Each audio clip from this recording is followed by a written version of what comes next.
jako žena, tím pádem budeš zmlácena. Prej, že to tak bývá od přírody. Hody, hody, kurva, do provody. Hody, hody, kurva, do provody. Hody, hody, kurva, do provody. Jsem holka a proto jsem slabá.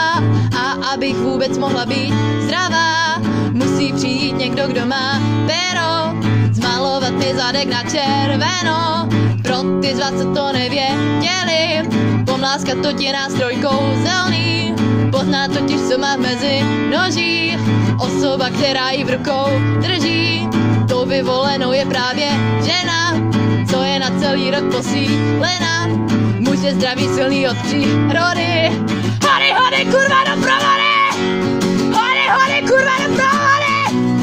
Hody, hody, kurva, do provody! Hody, hody, kurva, do provody!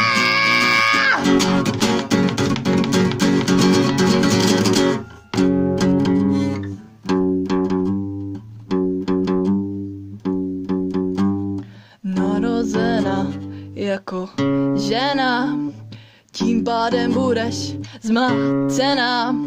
Prej, že to tak bývá od přírody. Hody, hody, kurva, do provody. Hody, hody, kurva, do provody. Hody, hody, kurva, do provody. Hody, hody, kurva, do provody. Kultura násilí zvýhodňuje jednu stranu a že se v 11 role vymění.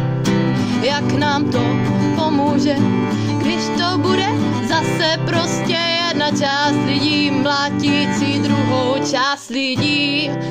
Serem na znovu zrození, pojďme být ženy.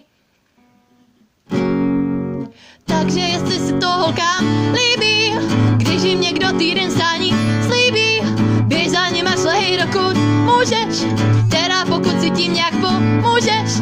Tyhle věci patří do ložnice pod jednou podmínkou, a to sice, že s tím obě dvě strany souhlasí. Chceli to klidně i vyškoub vlasy.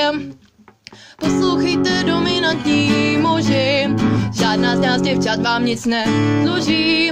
Víš, co je na to, je to řeči krásné. Neznamená ne, a tím to hasne. Neznamená ne, a tím to hasne.